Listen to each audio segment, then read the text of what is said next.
President Trump asked me to come and speak to Russian authorities about the possibility of a meeting between him and President Putin. And there will be an announcement on that tomorrow, simultaneously in Moscow and Washington, on the date and the time of that meeting. The fact is that it's important for the leaders of these two countries to meet. There are a wide range of issues, despite the differences between us, where both President Trump and President Putin think they may be able to find constructive solutions. I'd like to hear someone say that's a bad idea. President Putin denied to Trump that Russia had interfered in the U.S. election.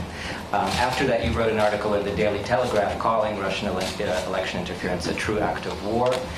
You said that this episode in Germany was an instance of Putin lying to Trump, and you said that it showed the perils of negotiating with today's Russia.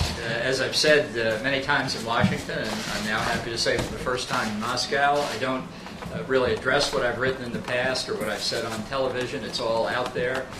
Right now, I'm an advisor to President Trump. It's his agenda that we're pursuing, and that's the agenda that I intend to advance. But we did indeed talk about Russian interference in the elections, and I expect it will be a subject of conversation between the two presidents as well.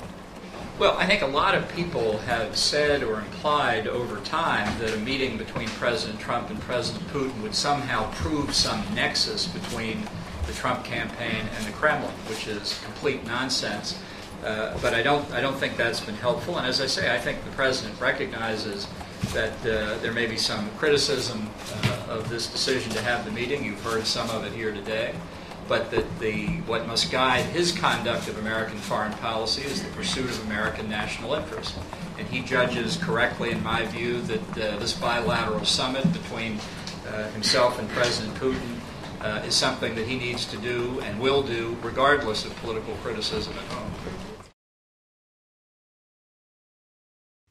Hey, NBC News viewers, thanks for checking out our YouTube channel. Subscribe by clicking on that button down here, and click on any of the videos over here to watch the latest interviews, show highlights, and digital exclusives. Thanks for watching.